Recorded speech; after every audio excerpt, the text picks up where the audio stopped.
안녕히 주무셨어요? 예. 오늘로 또 새해를 시작한 지가 벌써 나흘째가 되는데 새해 결심하신 거는 잘 진행되고 계신가요? 아우, 작심삼일 넘기셨네요. 2018년도 아침마당 목요 특집은요. 뭔가 행복을 찾을 수 있는 그런 아주 지혜롭고 특별한 분을 모셨습니다. 오늘과 다음 주 두 차례에 걸쳐서 이분을 모시게 되는데요. 이 시대의 정신적인 멘토시죠. 종교를 뛰어넘은 우리들의 어른, 법륜 스님을 모시겠습니다. 여러분 큰 박수로 맞아주시기 바랍니다.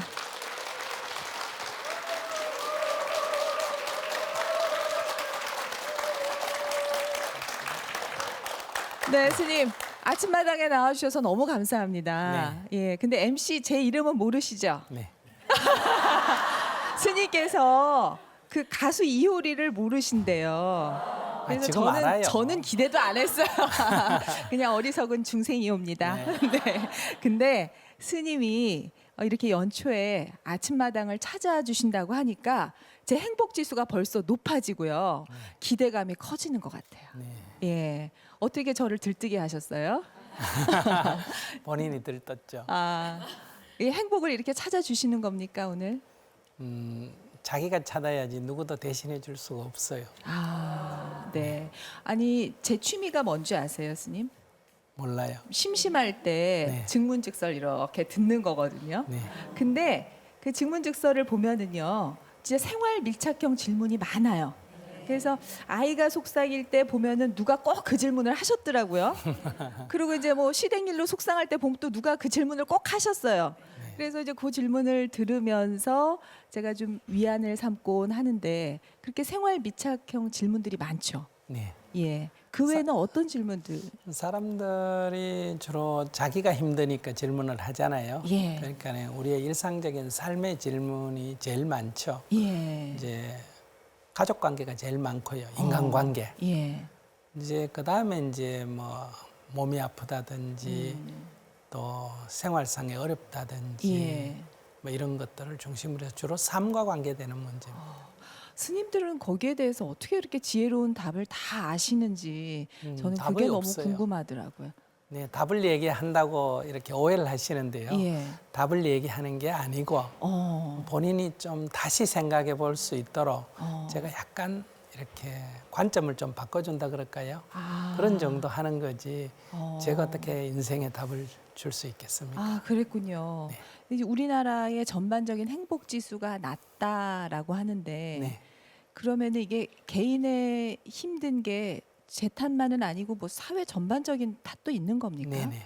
어.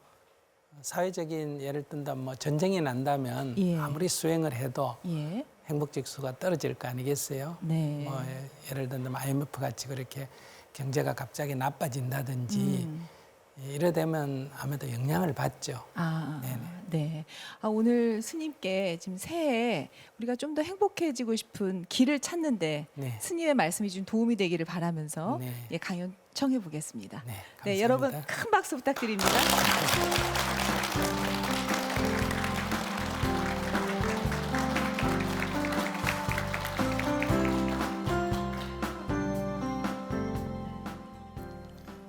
여러분 안녕하세요.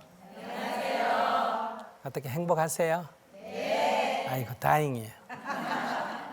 근데 제가 이제 많은 사람들의 얘기를 듣지 않습니까? 이렇게 편안하게 이런 자리에서 많은 사람들의 얘기를 들어보면 아마 저를 찾아오는 사람들이 뭐 그래서 그런지는 모르지만은 행복하다고 이렇게 생각하는 사람이 좀 적습니다. 다수의 사람들이 다 뭔가 어려움을 갖고 있는 것 같아요.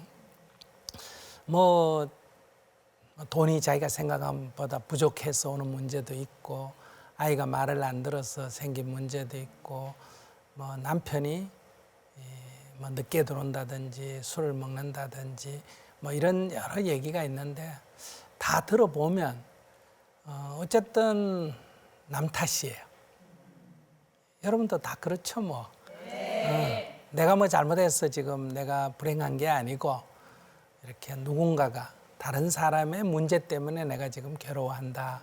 이렇게 생각하는데 오늘은 우리 국민들의 행복 지수가 어느 정도 될까 이 객관적인 평가를 잠깐 좀 여러분과 살펴보려고 그래요. 근데 제가 지금 한국 나이로 이제 66이거든요. 그러니까 제가 어릴 때니까 지금부터 한 55년 전이다 이렇게 볼 수 있지 않습니까? 1960년 전후로 봤을 때 우리나라 국민 1인당 GNP가 100불이 채 안 됐습니다. 그때는 보릿고개라는 게 있고 이랬었지 않습니까? 그런데 현재 우리나라의 이 1인당 GNP가 어느 정도 되느냐? 한 3만 불 가까이 됩니다. 예. 그러니까 지난 50년, 55년 만에 몇 배 올랐어요? 300배 늘어났지 않습니까? 그러니까 저는 제 어릴 때 본 것과 지금 본 것 사이에 이걸 다 지켜봤지 않습니까? 그러면 우리가 돈이 좀 있으면 더 행복할 거다 이렇게 그게 맞다면 지금 우리가 몇 배 행복해야 돼요? 50년 전 사람보다 300배. 그럼 여러분들 할머니 세대보다 300배 더 행복합니까? 300배는 고사하고 30배는 고사하고 3배는 더 행복하다고 생각하세요? 3배도 더 행복하다고 할 수 없을 거예요. 그러니까 이런 걸 보면 이제 이 물질적인 것이 삶의 필요는 하지만은 그것이 꼭 행복 지수하고 일치하지 않는다. 이걸 알 수가 있습니다. 그래서 오늘 이 수치를 한번 살펴보면요. 그것은 매년마다 조금씩 다른데요. 현재 우리 국가 GDP는 세계 11위에서 13위 사이를 왔다 갔다 합니다. 한 200여 개 나라 중에 이 정도면 굉장하지 않습니까? 그러면 이제 1인당 GDP는 얼마냐? 이건 한 28위에서 30위 사이 정도 됩니다. 역시 세계 상위권입니다. 그런데 행복 지수가 어느 정도 되느냐? 이거는 58입니다. 똑 떨어집니다. 그런데 이제 국민 행복도라는 게 있어요. 행복 지수라는 것은 이제 소득에다가 이 사회 보장에다가 환경 문제 이런 삶의 질을 이렇게 평가한 거고, 국민 행복도라는 것은 당신 행복합니까? 이렇게 물었을 때 본인이 느끼는 거예요. 이거는 세계 118이랍니다. 그러니까 엄청나게 떨어지죠. 그럼 도대체 한국 사람들은 어느 정도 행복하기 때문에 수치가 이렇게 나올까? 국민 행복도 점수가, 행복 지수가 59점인데 100점 만점에 세계 평균이 71점이라 그러거든요. 그러니까 확실히 아래에 떨어진다고 볼 수가 있죠. 그러니까 이런 걸 보면 이 물질적인 어떤 부만 가지고 사람들이 행복하다고 말할 수가 없을 거 아닙니까? 그죠? 그러면 또 물질은 필요가 없다 이런 말할 수도 없습니다. 네. 그래서 이제 여러 가지 그 지수로 이렇게 통계낸 것을 보면 역시 북유럽 국가가 행복 지수가 제일 높습니다. 그러니까 소득 수준도 높고 또 여러 가지 사회 보장 제도도 잘 갖춰져 있고 그다음에 정치적으로도 민주화돼 있고 이러고요. 행복도가 제일 높은 나라는 예를 든다면 부탄이라든지 이런 나라입니다. 그런 나라 사람들은 이렇게 본인 스스로 느낄 때 굉장히 이렇게 삶을 행복하게 사는 거예요. 이런 것은 꼭 물질하고 비교가 안 됩니다. 그 우리나라는 이렇게 1인당 이렇게 국민 소득이나 총괄 소득은 높지만은 우리 국민들이 느끼는 행복도는 매우 낮다 이렇게 볼 수 있죠. 이런 것은 다른 말로 하면 남이 봤을 때는 대한민국은 이렇게 살기 좋은 나라처럼 보입니다. 참 좋은 나라다. 그런데 정작 그 속에 사는 사람들은 어떨까? 행복하지가 않아요. 이게 이제 좀 모순이죠. 그래서 동남아시아에 사는 우리 외국인들은 한국에 오는 게 꿈이에요. 특히 요즘 한류바람이 불잖아. 그죠? 그래서 한국 사람은 행복할 거다 생각하는데 한국에 와서 보면 우리 한국 국민들이 느끼는 행복도는 자기 나라 사람보다 훨씬 더 낮게 나타나죠. 네. 그래서 우리가 이제 오늘 그러면 우리가 어떻게 하면 더 행복하게 살 수 있을까? 이 문제를 여러분과 좀 대화를 해보려고 하는 거거든요. 근데 우리나라의 행복 지수가 막 이렇게 낮은데 똑 지수만 아니고 다른 거 통계도 보면요. 이런 걸 알 수가 있어요. 여러분들 우리나라가 세계에서 자살률 제일 높다는 얘기 들어봤습니까? 네. 네. 뭐 통계가 요즘 조금 떨어졌기는 했는데 하루에 평균 한 10,000명 가까이가 자살합니다. 수치가 굉장히 높죠. 그러니까 자살률이 높다는 건 뭘 말합니까? 지금 삶이 좀 힘들다 이런 얘기고요. 그런데 출산율이 세계에서 제일 떨어진다는 얘기 들어보셨어요? 이건 뭘 말하느냐? 미래에도 나아질 거라고 젊은이들이 생각을 안 한다는 거예요. 그러니까 이게 출산율이 자꾸 떨어지는 거예요. 그뿐만 아니라 이제 우리 사회에서 요즘 고령화가 굉장히 이렇게 늘어난다는 얘기 들었습니까? 네. 점점 고령화가 되고 있죠. 또 이렇게 성장률이 팍 떨어졌습니다. 옛날에는 막 10%까지 올라갔다가 6, 7% 성장했는데 요즘은 그저 2%대, 잘 돼야 3%대. 소위 저성장 시대라 그러죠. 이것은 사회적 여러 조건이 이제 더 이상 고성장을 할 수 없는 조건입니다. 그러니까 성장 동력은 점점 떨어지고 있다. 이렇게 말할 수 있습니다. 거기다가 요즘 개인 부채가 굉장히 늘어난다는 얘기 들어보셨어요? 네. 예. 그러니까 개인 부채가 늘어난다는 건 뭐예요? 수입보다 지출이 많은 사람들이 자꾸 늘어난다는 거예요. 이런 것도 사람들의 삶을 굉장히 각박하게 한다. 여러분들은 가난하지만은 빚이 없는 사람이 행복도가 높을까? 좀 부자인데 빚이 엄청나게 많은 사람이 행복도가 높을까요? 가난하지만 빚이 없는 사람이 높겠죠.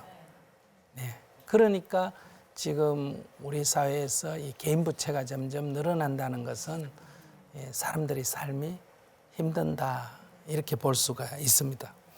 거기다가 이제 사람이 살아가는데 제일 중요한 게 이 안전이거든요. 그러죠. 우리 인사에 아침 만날 때 옛날에 뭐라 그랬어요? 밥 먹었나? 이렇게 물어보잖아요. 이건 이제 배고플 때 얘기예요. 요즘 배고프지 않으니까 만나자마자 밥 먹었나? 이런 인사는 잘 안 하잖아요. 안녕하세요. 이렇게죠. 근데 역시 이제 고향 부모를 만나든 사람들을 만날 때 헤어질 때 어떻게 인사해요? 조심해서 가라 이렇게 인사하죠. 뭐 차 조심해라, 사람 조심해라 이런 거는 굉장히 우리가 안전이 좀 안 좋았던 시대의 인사법이란 말이에요. 그런데 이 안전 중에서 가장 큰, 그러니까 불안정 중에 가장 큰 건 역시 전쟁의 위험입니다. 전쟁 상태에 있는 나라가 사람들이 행복할 수는 없잖아요. 그런데 우리나라 요즘 전쟁의 위험도가 점점 높다는 얘기 들어보셨어요? 그런데 별로 못 느끼는 것 같아요. 그래서 이 전쟁의 위험도가 점점 높아진다. 그러니까 남북 간의 갈등이 점점 높아서 혹시 전쟁할지도 모르겠다. 이런 것이 10년 전보다 높아졌다는 거예요. 그 다음에 이제 우리 주위를 둘러싸고 있는 나라, 소위 강대국. 그래서 우리는 이렇게 안보는 미국에 의지하고 경제는 중국과의 교류가 더 크죠. 그래서 미국과 중국과의 관계가 좋으면 우리는 안보도 튼튼하고 경제도 튼튼해지는데 이 미국과 중국이 만약에 점점 사이가 벌어져서 우리 보고 어느 거 선택할래 이런 문제가 닥치면 이제 안보를 선택하자니 경제가 어려워지고 경제를 선택하면 국가가 위태로워지는 이런 문제가 생기면 곤란하겠죠. 그래서 옛날부터 고래 싸움에 새우 등 터진다 이런 얘기 있잖아, 그죠? 지금 그런 형국이에요. 우리 주위에 있는 이 미중이라고 하는 강대국에 갈수록 경쟁이 점점 치열해지고 경쟁을 넘어서서 대립과 갈등 국면으로 점점 나아가고 있다. 이것도 우리의 여러 가지 어려움 가운데 지금 하나가 되어 있습니다. 여기에다가 이제 여러분들 요즘 4차 산업혁명 이런 얘기 들어보셨죠? 그러니까 미래 사회가 어떻게 될지 예측하기가 굉장히 어렵습니다. 만약에 여러분들이 한 200년 전에 태어났다 그러면 어떨까요? 할아버지가 살던 사회하고 아버지가 살던 사회하고 아들이 살던 사회가 비슷하겠죠. 네. 농사 짓고 뭐 사는 방식이 비슷하다 이거예요. 내가 태어나서 내가 죽을 때까지 내가 본 세상이 비슷하다. 내가 어릴 때 알았던 거하고 늙어서 알았을 때가 거의 비슷해요. 가치관에 혼란이 없다는 얘기예요. 그런데 지금은 빠른 속도로 바뀌지 않습니까? 뭐 어느 정도 빠르게 바뀌느냐 그러면요. 현재의 우리가 갖고 있는 직업 중에 앞으로 한 30년 정도 지나면 절반이 없어지고 또 없던 직업이 생기고 이렇다는 거예요.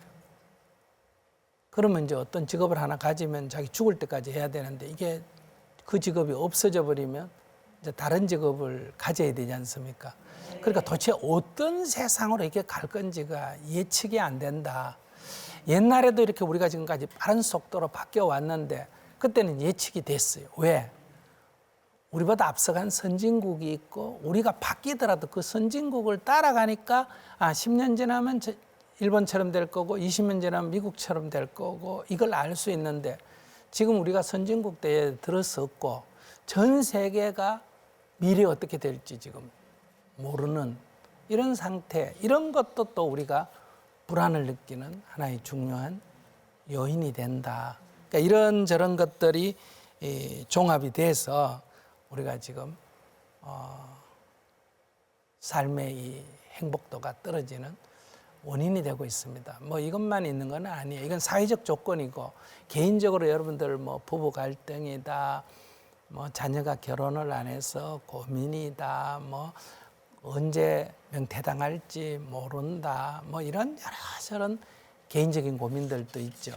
뭐 이런 것들이 겹쳐서 우리가 아마 행복도가 떨어지는 원인이 아닌가 이렇게 생각하는데, 근데 여러분들 나름대로 다 열심히 살아야 안 살아요? 살아요. 그런데 왜 이럴까? 이런 고민을 하게 돼요. 왜 나만 이럴까? 이런 고민들을 하게 되는 거예요. 왜 우리 부부만 이럴까? 왜 우리 아이들만 이럴까? 내가 하는 사람만 이렇게 될까? 이러다 보니까 결국은 이제 어디 가서 물어봐야 될 것 같은. 그래서 저한테 주로 찾아와서 전생에 제가 무슨 죄를 지었냐라든지 아이고 내 팔자야 라고 사주팔자 타령을 하든지, 안 그러면 하나님도 무심하다. 이게 뭐예요? 하늘이 나만 미워하나 보다. 이런 생각을 하게 되는 거예요. 속된 말로 하면 팔자 타령을 하게 된다. 운명이 정해져 있나? 노래 간다고 안 되나? 그럼 노래 갈 필요가 없지 않느냐? 이제 이런 의문이 드니까 이제 뭘 보는 집이 이렇게 과학 문명이 발달한 현대 사회에도 안 없어지는 거예요. 수요는 자꾸 생긴다. 이렇게 볼 수가 있습니다. 그러면 이제 그럼 사람들은 왜 이렇게 괴로울까 이런 얘기예요.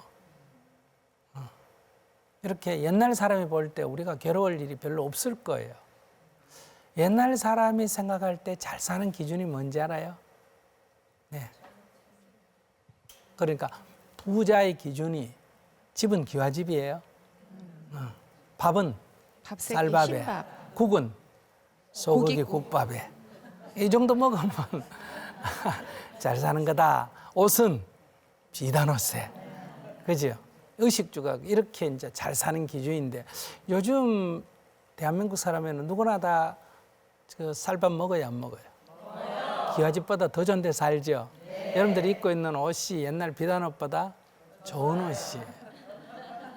그러니까 옛날 사람 기준으로 보면 우리가 괴로워할 일이 없어야 됩니다. 이런 말 있잖아요. 당신이 무슨 걱정이고 당신이 뭐 걱정할 일이 뭐가 있노? 이렇게 얘기할 만큼 우리는 아무 근심 걱정이 없어야 되는데도 오히려 옛날 사람보다 근심 걱정이 더 많다 이런 얘기예요. 그 왜 그럴까? 근데 사람에게는 이렇게 욕망이란 게 있습니다. 뭐 하고 싶다, 먹고 싶다, 자고 싶다 하는 생존적인 이런 욕구부터 시작해서 더 좋은 옷을 입고 싶다, 더 맛있는 음식을 먹고 싶다 하는 이런 상대적인 욕구도 있고, 또 어떤 욕구는 지나친 욕구도 있어요. 그러니까 여러분들이 먹고 싶은데 먹었는데 비만이다. 그러면 그건 이루어지는 게 좋아요, 안 좋아요? 안 좋죠. 그러니까 이 결과가 나빠지는 이런 것도 있는데, 이런 자기가 원하는 이것이 안 됐을 때 우리는 주로 괴롭다는 거예요. 그래서 이제 앞에 돌아가서 남 탓을 하는데, 아이 문제만 보더라도 이러거든요. 아이가 학교에 안 다니는 사람은 아이가 학교가 안 다녀서 문제라는데, 아이가 학교에 다니면 어머니는 아이가 공부를 또 잘하기를 원하죠. 공부하는 사람은 중간만 해도 좋다고 생각하는데, 중간하는 또 말한다. 5등 안에만 들어갔으면, 5등 안에 들어가면 또 몇 등 해야 된다. 1등 했으면. 이렇게 다 원하는 거예요. 그러니까 이 욕심이 끝이 없다 이런 말이 있지 않습니까? 그러니까 이게 사실은 원인이에요. 내가 원하는 것이 안 이루어진다는 거예요. 남편이 만약에 돌아가신 분 입장에서는 남편이 늦게 들어오는 건 별로 문제가 안 되겠죠. 그런데 늦게 들어오는 게 해결된 사람은 또 술 먹고 들어오면 안 되겠죠. 이렇게 내가 원하는 게 끝이 없다. 그럼 내가 원하는 게 또 계속 바뀌잖아요. 그러니까 이제 원하는 것이 안 될 때 우리 심리가 어떠냐? 불편합니다. 기분이 나쁘다 이 말이에요. 근데 원하는 것이 안 돼서 정말 괴로운가? 이건 이제 한번 다시 살펴보자는. 그러니까 원하는 것이 안 이루어져서 괴롭다. 이건 맞습니다. 그럼 원하는 것은 다 이루어질 수 있는가 이 얘기예요. 어떻게 생각해요? 우리가 원하는 게 다 이루어질 수 있습니까? 아니요. 그거 아세요? 그러면 원하는 것이 다 이루어질 수 없다면, 원하는 것이 이루어져야 행복하다 그러면 사람은 행복해질 수가 없다는 얘기 아니에요. 근데 원하는 것이 다 이루어질 수 없는 세상에, 이 현실 속에 우리가 살면서 우리는 원하는 것이 이루어져야 된다고 잘못 생각하고 있다는 거예요. 그러니까 괴로울 수밖에 없다. 그럼 우리가 원하는 것이 다 이루어질 수 없다면, 즉 그 말은 원하는 것 중에는 이루어지는 것도 있고 이루어지지 않는 것도 있다. 그럼 이루어지면 다행이죠. 이루어지지 않으면 그만이에요. 그래도 하고 싶으면 또 하면 돼요. 그래서 이루어지면 다행이고, 안 이루어지면 그만이고, 그래도 하고 싶으면 또 하면 되고, 이거 괴로울 일은 없는 거예요. 그러면 원하는 것이 이루어지지 않았을 때 우리가 괴로운 거는 우리도 모르게 무의식적으로 내가 원하면 이루어질 수 있다고 지금 잘못 믿고 있다. 잘못 생각하고 있다. 이게 이제 괴로움의 원인이에요. 그 다음에 원하는 것이 이루어진다고 반드시 좋을까요? 여러분들 최근에도 벌써 일어난 일인데, 이제 정부가 새로 바뀌면 이제 국무총리나 장관을 대통령이 임명을 하지 않습니까? 그러면 그 전화 받으면 기분 좋을까요, 안 좋을까요?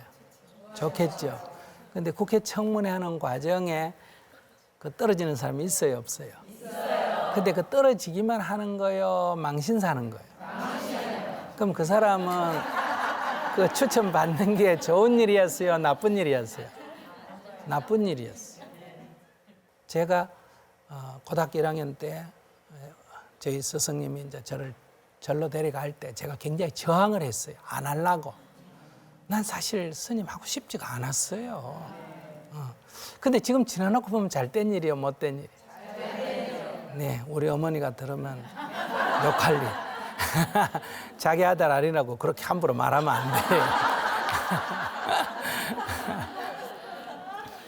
그러니까 내가 원하는 것이 이루어졌다고 꼭 결과가 좋다고 말할 수도 없고 내가 원하지 않는 일이 일어났다고 너무 괴로워할 필요도 없다. 그 지나놓고 보면 그게 복이 될 수도 있다. 그렇기 때문에 이제 우리가 다시 정리해 보면 원하는 것은 본래 다 이루어질 수도 없고 또 이루어진다고 반드시 좋다는 보장도 없다. 그렇다면 우리가 원하는 것이 꼭 이루어져야 된다. 여기에 너무 목매달 필요가 없잖아요. 근데 여러분들 다 목매달고 있잖아요. 그래서 이제 이것을 이제 옛 사람들의 지혜, 우리 속담에서 보면요. 일은 사람이 하고 뜻은 하늘이 이룬다. 이런 말이 있어요.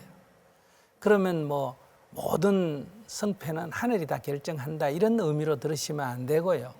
그러니까 우리로서는 최선을 다하되 결과가 이래 되느냐 저래 되느냐는 그렇게 중요한 게 아니다.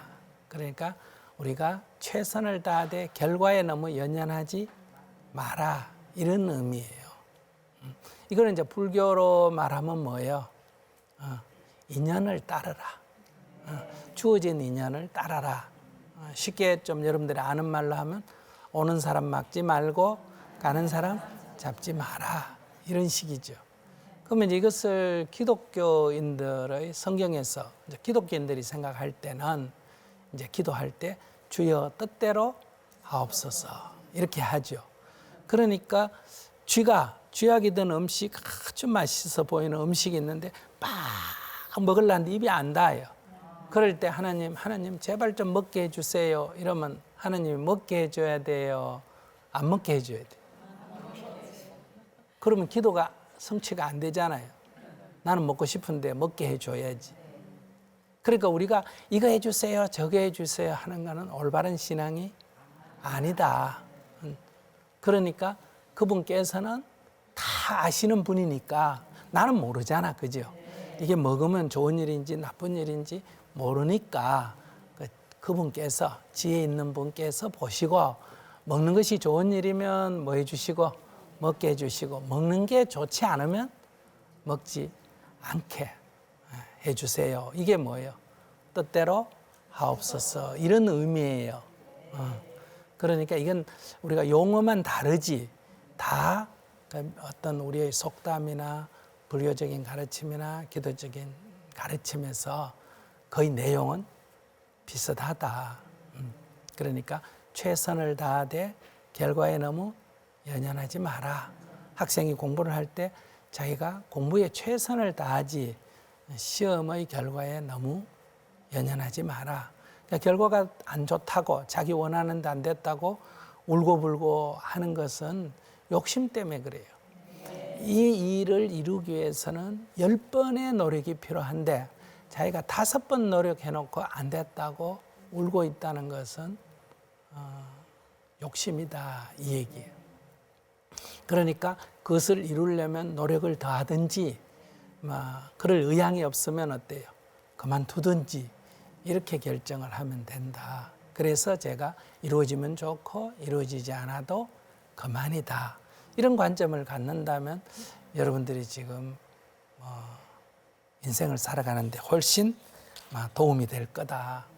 그러면 이제 이런 것에 심리적인 어떤 말할까 기초랄까 토대는 뭘까? 이제 이런 문제예요. 그럼 제가 여기서 한번 예를 들어 보겠습니다. 이게 뭐예요?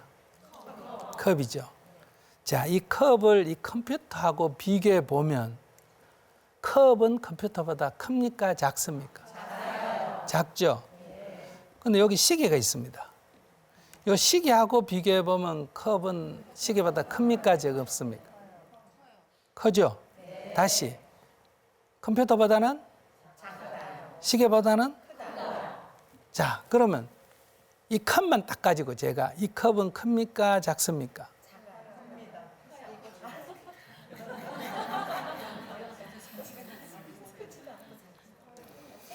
자, 이럴 때 이제 이 컵이 크다 작다고 우리가 얘기할 때는 나도 모르게 이 컵이 작으니까 내가 작다고 인식을 했다. 이 컵은 크니까 내가 크다고 인식을 했다. 우리 지금 이래 알고 있어요. 즉 내가 똑바로 봤다 이 말이에요. 똑바로 알았다. 그런데 이렇게 이제 자세히 이렇게 관찰해 보면 이 컵이 크다 작다는 이 컵에서 오는 게 아니에요. 이 컵이 놓인 조건에서 내가 인식을 할 때 이렇게 비교돼서 인식을 할 때는 작게 인식이 되고 이렇게 비교돼서 인식할 때는 어떻게 인식이 된다? 크다고 인식이 되니까 이 컵이 크다 작다 할 때는 이 컵이 크고 작은 게 아니라 크다 작다는 이 인식상에서 생겨난 거다. 어느 정도 이해가 되세요? 네. 이것만 알면 굉장한 일이에요. 그러면 이제 이 컵이 크냐 작으냐 그러면 이 컵은 큰 것도 아니고 작은 것도 아니다. 이렇게 대답할 수가 있어요. 그러니까 묻는 사람의 언어를 빌려서 설명하는 거예요. 묻는 사람이 크냐 적으냐니까 큰 것도 아니고 작은 것도 아니다. 묻는 사람이 만약에 새 거냐 한 거냐 그러면 역시 뭐라 그래야 된다. 한 것도 아니고 새 것도 아니다. 무겁냐 가볍냐 그래도 무거운 것도 아니고 가벼운 것도 아니다. 이 컵 자체는 그렇다는 거예요. 이걸 이제 다른 말로 하면 다만 그것일 뿐이다. 이것을 이제 철학적인 용어로 하면 뭐다? 공이다. 공이라는 건 없다는 뜻이 아니에요. 이해되시죠? 공이다 이러는 거예요. 이제 그러니까 이 컵이 우리는 커서 크다고 인식하고 작아서 작다고 인식하는 줄 착각하는 거예요. 이 컵 존재 자체는 큰 것도 아니고 작은 것도 아니에요. 다만 그것일 뿐인데 우리가 인식을 할 때 이랬던 상황에서 인식을 할 때 이 조건에 따라서 크다고 인식되기도 하고 작다고 인식되기도 하는 거예요. 그러면 여러분들 남편이 좋은 사람이다 나쁜 사람이다 이것도 남편 문제예요. 내가 인식상의 문제. 이야 굉장하다. 그래서 이제 우리 아이가 꼴찌한다. 선생님 우리 아이 꼴찌해요. 이럴 때는 이 어머니는 등수를 보고 인식을 하죠. 근데 저는 인식을 다르게 하는 거예요. 그래도 학교는 다니네 이렇게 인식이 되는 거예요. 이해되세요? 그 꼴찌 하려면 학교를 다녀야 돼요? 안 다녀야 돼요? 네, 그럼 다니는 게 좋아요? 안 다니는 게 좋아요? 예, 안 다니는 학부형이 볼 때는 아이 꼴찌한다는 그런 걱정은 걱정거리도 안 되는 거예요. 그러면 이제 어떤 사물이 그 자체가 문제가 아니고 어떻게 보느냐에 따라서 이게 굉장히 나쁜 결과처럼 보이기도 하고 좋은 결과처럼 보이기도 하는 거예요.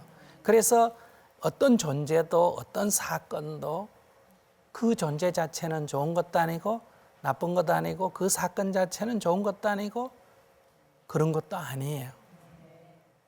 옳은 것도 아니고 그런 것도 아니에요. 어떻게 보느냐에 따라서 다르다. 즉 관점의 차이인데 그래서 이걸 늘 이렇게 결과가 나쁜 쪽으로 보는 그런 사고방식을 부정적 사고라 그래요. 부정적 사고.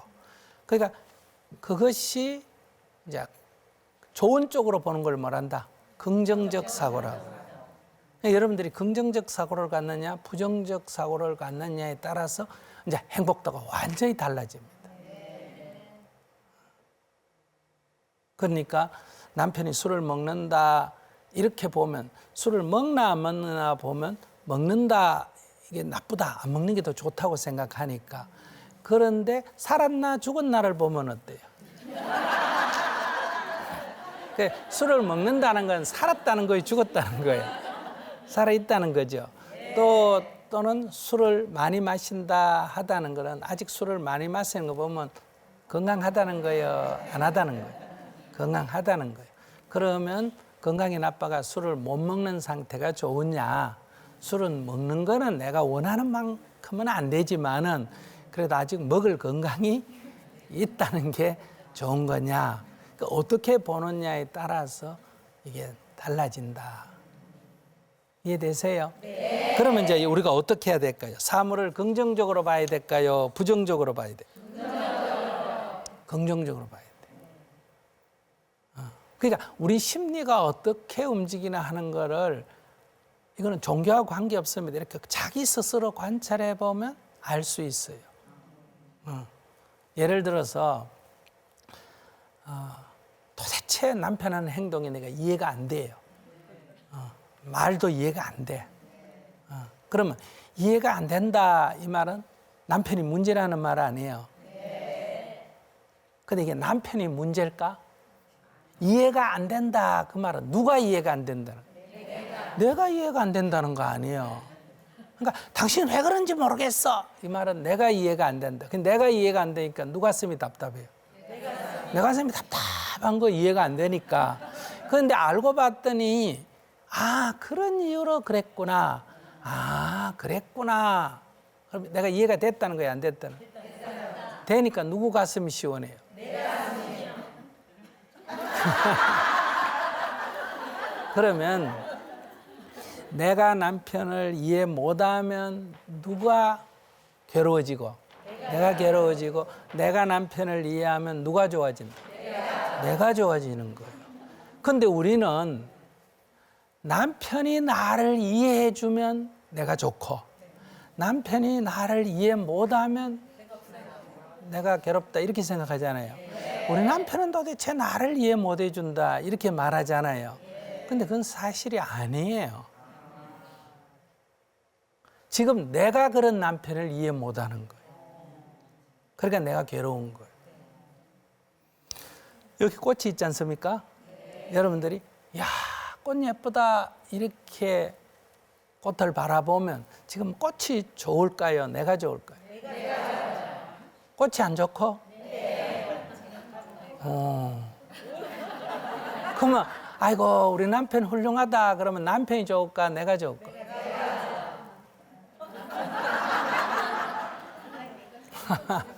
그러면 남편이 나를 사랑하지 않아서 내가 괴로울까? 내가 남편을 사랑하지 않아서 괴로울까?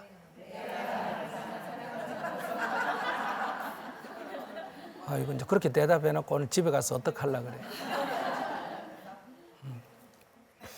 그래서 이런저런 이유를 대고 내가 당신을 사랑하지 못하겠다 하니까 누가 괴로워진다?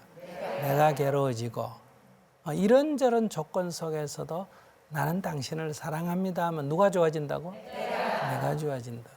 그러니까 아무 대답 없는 설악산도 내가 설악산을 좋아하면 누가 기분이 좋다? 내가 기분이 좋고 내가 바다를 보고 좋아하면 내가 좋은 거예요. 좀 반성되는 눈치인가 모르겠어요. 이거는 심리가 그렇게 움직인다는 거예요. 우리 심리가 그렇게 움직인다. 이 뇌가 그렇게 되도록 장치되어 있는 거예요. 근데 지금 이런 원리를 여러분들이 모르기 때문에 여러분들은 이걸 거꾸로 산다. 그러니까 잘못 생각하고 있는 거예요. 이 잘못 생각하는 게 무지라 그래요. 그러니까 무지 때문에 우리가 지금 괴롭다 이렇게 말할 수가 있어요. 무지라는 건 뭐 세상에 온갖 걸 모른다 그런 게 아니라 이치에 어둡다. 그러니까 마음이 어떻게 작용하느냐 이런 이치에 자신이 어둡다 이런 얘기예요.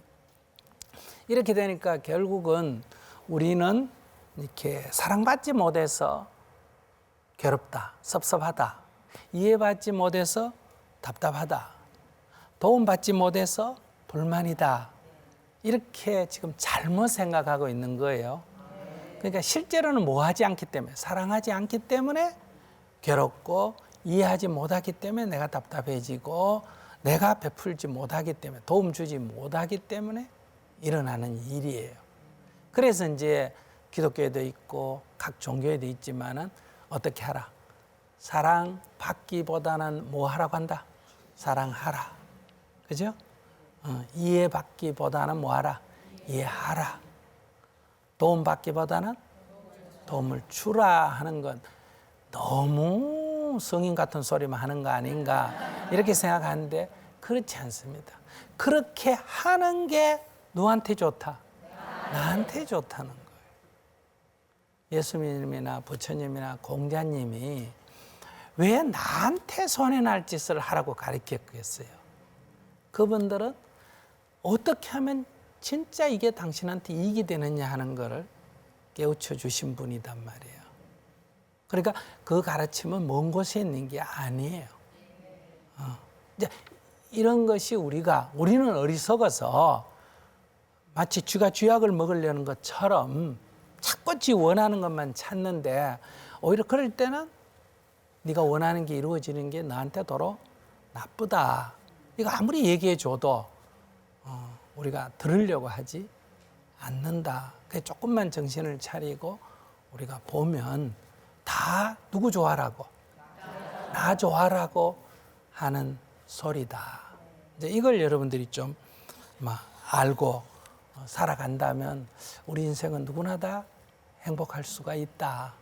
누구나 다 어떤 조건에 처한 사람이든 어릴 때 가난하게 자랐든 부모 없이 자랐든 어떤 조건에서 자랐든 행복할 수가 있고 어떤 상황에 처하든 우리는 지금보다 더 행복할 수가 있다.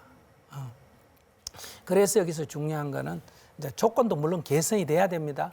밥 못 먹는 것보다는 먹는 게 낫잖아. 그죠? 근데 그것도 반드시 낫다고 할 수는 없어요. 두 그릇 먹는 것보다는 한 그릇 먹는 게 나아요. 두 그릇 먹는 게 나은 게 아니에요. 그럼 비만이 됩니다.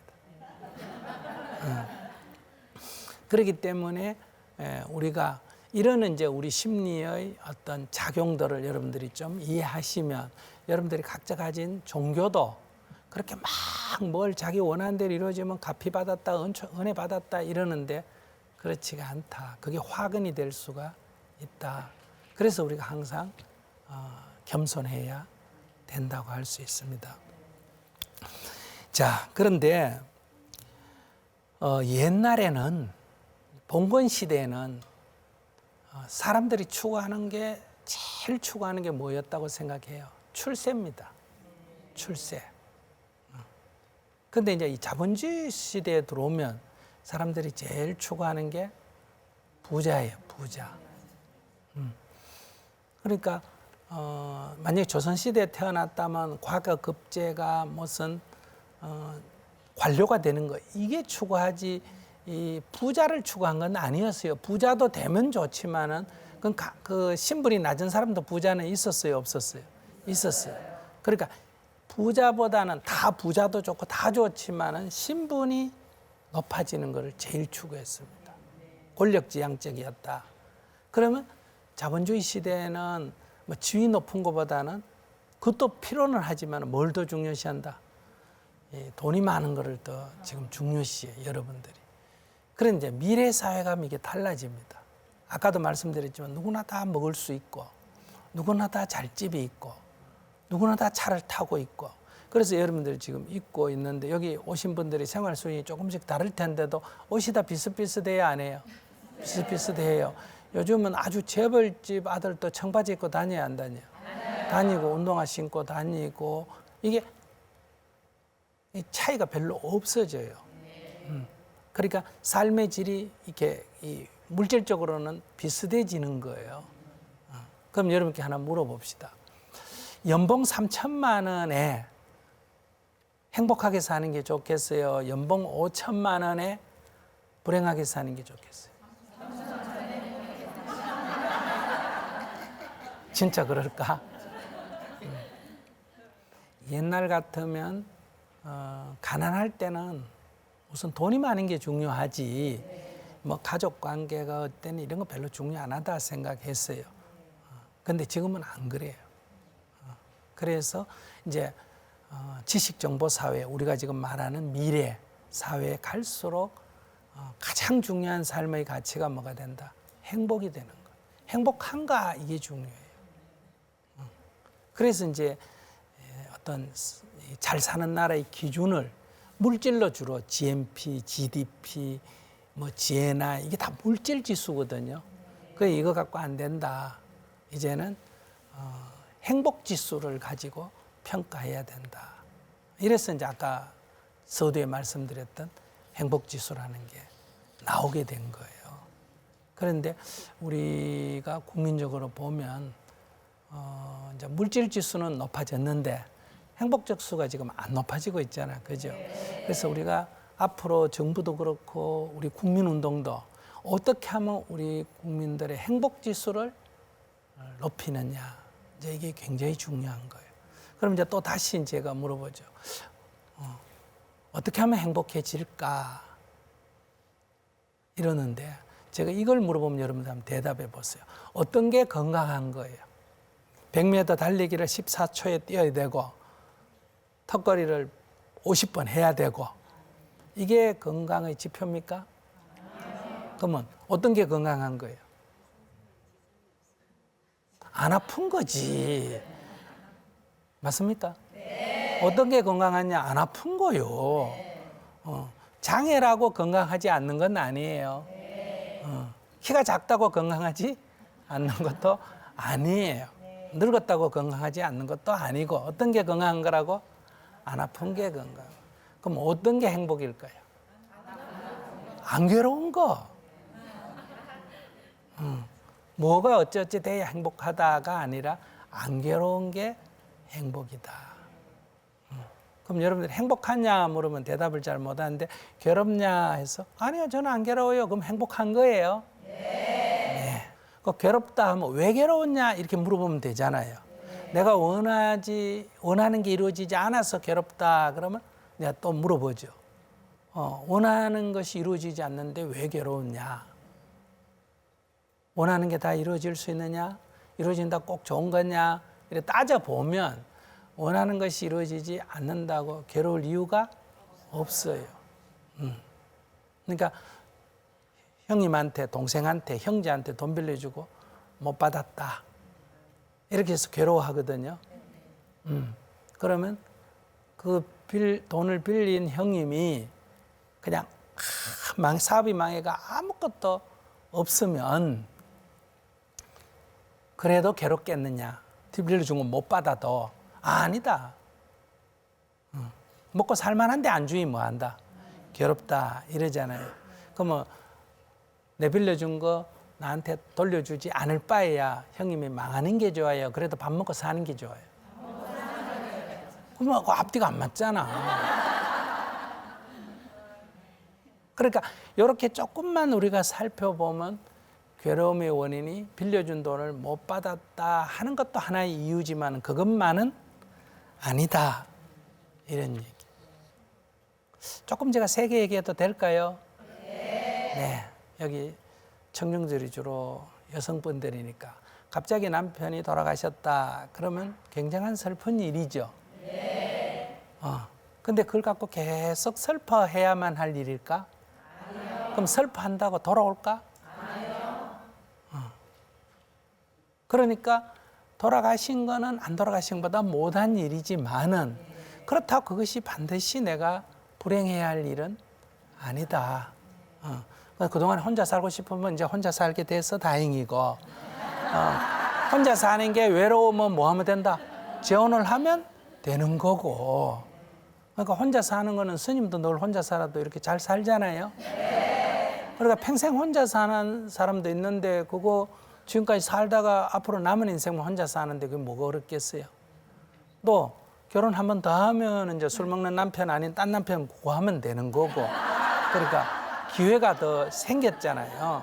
그러니까 이 말은 앞에서 긍정적 사고예요. 그러니까 죽은 게 잘 됐다 이 말이 아니라 이건 이미 현실이라는 거예요. 이건 현실이면 현실을 받아들여서 볼 때 이게 꼭 불행은 아니다. 우리가 다시 보면 또 다른 길이 있게 마련이다. 이런 얘기. 내가 슬퍼하는 것이 죽은 남편한테, 돌아가신 남편한테 도움이 될까요? 아니요. 자식한테 도움이 될까요? 아니요. 나한테 도움이 될까요? 그럼 사회에 도움이 될까? 아니요. 그런데 우리는 왜 계속 슬퍼만 하고 있을까? 이거예요. 근데 그거 슬퍼 안 하면 또 이상한 사람처럼 본다. 그러는데 그렇지 않습니다. 그래서 우리가 이제 이렇게 상식적으로 일반적으로는 그래서 불행하다고 말할 수 있지만 조금만 깊이 들어가서 보면 그것이 꼭 불행해야 할 이유는 없다. 이제 이런 것들을 우리가 찾아보면 지금보다는 훨씬 더 행복할 수가 있다. 그러면 이제 앞으로 돌아갔어요. 우리나라 국민들의 행복 지수가 낮다 그랬잖아요. 근데 여기에는 두 가지 이유가 있습니다. 하나는 우리나라 국민성, 우리나라 사람들의 이 성격이 있고, 하나는 우리가 살고 있는 사회 시스템의 문제도 있는데, 우선 성격적으로 보면 우리나라 사람들의 성격이 좀 급해요, 안 급해요? 급해요. 인정합니까? 성격 급하다는 거 인정해요? 네. 한국 사람끼리 보면 누구는 급하다 이러지만은 외국인하고 비교해 보면 한국 사람은 다수가 다 급해요. 그래서 외국인이 한국 사람하고 같이 지내면서 제일 먼저 배우는 말이 뭐예요? 빨리도 아니고 빨리예요. 빨리 오라, 빨리 주세요, 빨리 먹어라, 빨리 가자. 이게 입에 붙어 있잖아, 그죠? 이렇게 성격이 급하니까, 즉 조급하니까 뭐가 많다? 짜증이 많은 거예요. 한국 사람들이 짜증이 많습니다. 화를 잘 내요. 근데 한국 사람이 다른 나라 사람하고 비교해 볼 때 욕심이 좀 많을까 적을까? 많은 편이에요. 재물 욕심뿐만 아니라 아이들에 대한 사람 욕심도 많은 편이에요. 그러니까 욕심이 많으니까 이제 불만이 많은 거예요. 불만이. 그 다음에 한국 사람들은 자기 주장이 좀 센 편이에요, 약한 편이에요? 센 편이에요. 그러니까 부부 갈등, 부모 자식 간의 갈등, 이렇게 회사에도 보면 동료 간의 갈등이 심해요. 그러니까 이런 성격적인 그 한국 사람의 특징인데, 이것이 우리의 행복도를 떨어뜨리는 요인이 되고 있다. 그러니까 우리 국민들 전체 국민운동을 벌린 다음에, 행복도를 높이는 국민운동을 벌린 다음에 이 성격적인 국민성을 조금 이렇게 개선을 해야 돼요. 우리가 성격이 급한 게 꼭 나쁜 것만은 아니었죠. 지금까지는 막 악착같이가 욕심하고 겹쳐가지고 이 정도 살게 만든 효과도 있지만, 그건 배고플 때는 이해가 돼요. 이제 먹고 살만해졌잖아요. 그런데 행복도는 떨어지니까 이 행복도를 높이려면 좀 이제 천천히 하는, 너무 이렇게 서두르지 말고 천천히 하자. 그 다음에 욕심도 너무 내지 말고 좀 만족할 줄 아는, 작은 일에도 만족할 줄 아는 그런 게 필요하다. 세 번째는 이제 이 사람마다 다 생각과 믿음과 신념이 다 다릅니다. 그러니까 서로 다름을 첫째 인정하고, 그 사람 입장에서는 그럴 수도 있겠다. 이렇게 인정과 이해예요. 다름을 인정하고 그 사람 편에서 볼 때는 그 사람 입장에서는 그럴 수도 있겠다 하는 이런 이해를 통해서 이 다양성을 인정해야 돼요. 근데 우리 사회는 너무 획일화된 거예요. 항상 막 OX 이런 식으로 흑백 논리가 많은데 컬러풀 해야 된다 이런 얘기예요. 이게 이런 사람도 있고 저런 사람도 있다. 이런 식의 사고를 넓히면 행복도가 훨씬 높아진다. 그 다음에 이제 우리 사회적으로도 좀 개선할 점이 있습니다. 그건 뭐냐면, 첫째, 옛날에 배고팠죠? 근데 지금 먹고 살만해졌죠? 그런데도 좀 문제는 있어요. 그게 뭐냐 하면, 제가 농담으로 그러는데, 우리 사회는 배고픈 건 해결됐는데 배 아픈 게 해결이 안 됐다. 배 아픈 게 뭘까? 소위 말하면 절대적 빈곤은 해결이 됐는데 상대적 빈곤이 해결 안 된 거예요. 즉 빈부격차가 너무 커요. 수치로도 OECD 가입국 중에 빈부격차 큰 순위로 2위, 3위 합니다. 그러니까 빈부격차가 크니까 내가 먹고 살만한데도 상대적으로 자꾸 빈곤을 느끼는 거예요. 그리고 실제 수치도 옛날에는 그 소수의 부자가 다수의 대중과 사이에, 옛날에는 20대 80이라 그랬어요. 상위 20%의 가진 부가 하위 80%가 가진 부와 같다. 이게 20대 80 사회거든요. 그러다가 10대 90이 됐어요. 요즘은 이제 주로 사회적으로 말하는 건 뭘까요? 1대 99요. 상위 1%의 소득이 하위 99%하고 같아져 가는. 그러니까 이 빈부격차가 점점 심해져 가고 있죠. 그러니까 옛날에 이게 배고플 때는 생산이 경제의 핵심입니다. 일단 많이 생산해야 되잖아. 그죠? 근데 지금은 이제 생산이 문제가 아니고 이것을 어떻게 좀 차이가 적도록 분배할 거냐. 그러니까 경제의 핵심은 생산과 분배인데 옛날에는 생산이 더 주요한 가치였다면 지금은 뭐가 더 중요하다? 분배가 더 중요하다. 그러니까 많이 생산한다고 모든 사람에게 부가 돌아오는 것은 아니에요. 이게 한쪽으로 몰리니까. 그래서 이걸 좀 완화시키는 게 필요하다. 똑같다는 게 아니에요.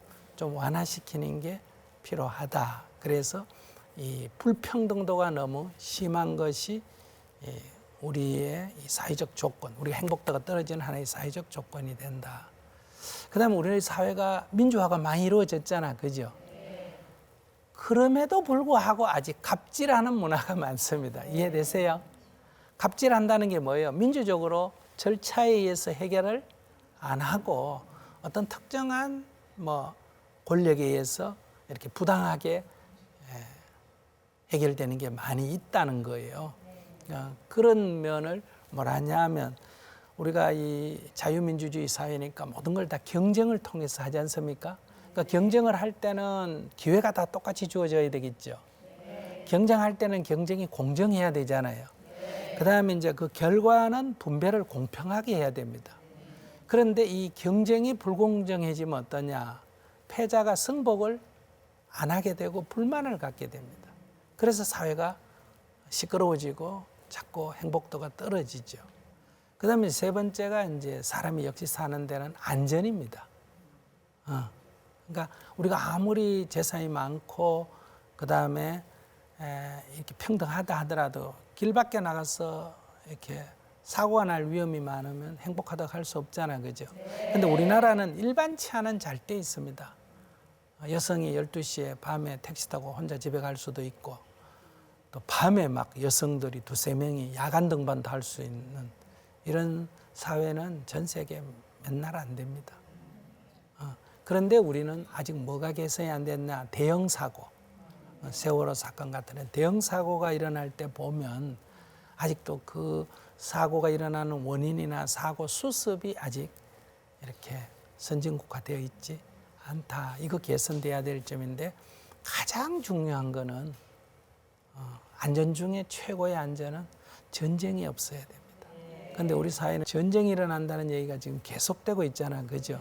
이게 이제 남북이 분단돼 있고 대치돼 있다 보니까 우리 삶의 전체의 토대가 늘 좀 불안정한 거예요.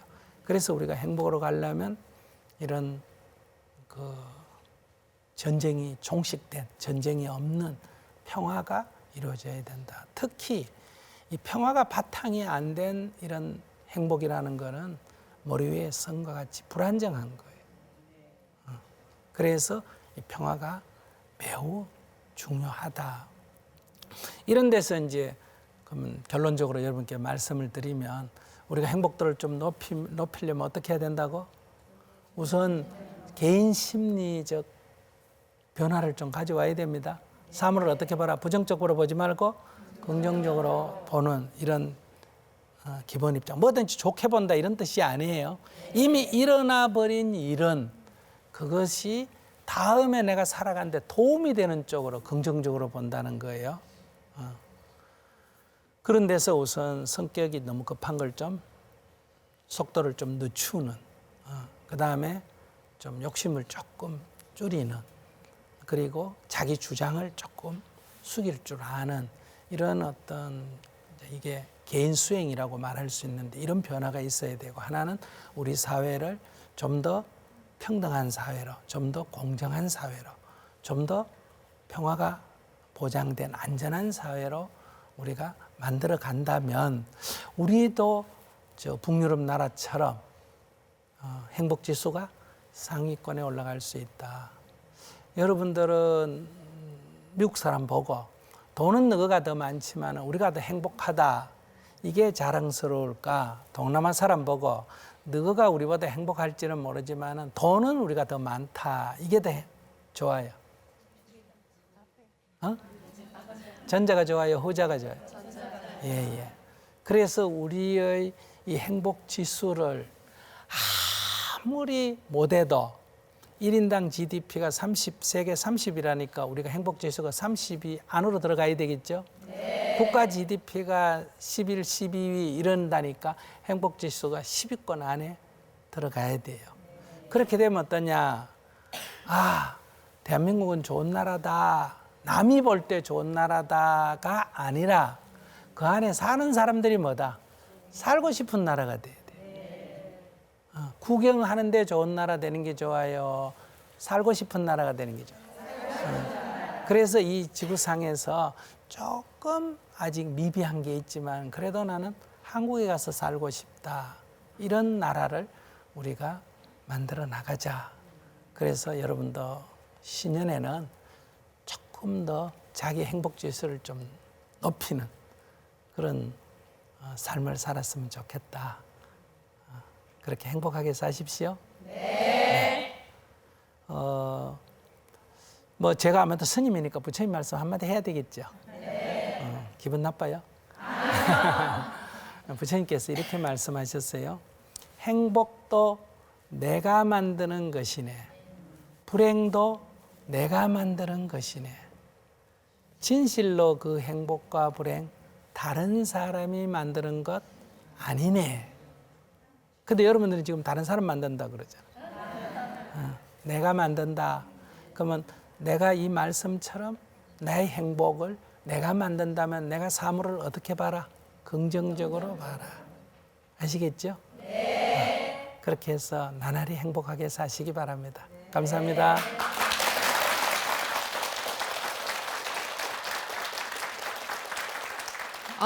스님, 근데 제 욕심이 오늘 채워져서 너무 행복해요. 근데 아니, 이 좋은 강연을 오늘만 듣고 끝냈으면 제가 지금 불행했을 것 같은데 아직 한 번이 남아 있다니까. 다음 주에 또 뵐 수 있다니까 너무 행복하네요. 감사합니다. 새해 벽두에 너무 좋은 말씀 해주신 게 올 한 해를 살아가는데 아주 든든한 자산이 된 것 같아서 좋습니다. 다음 이 시간에 한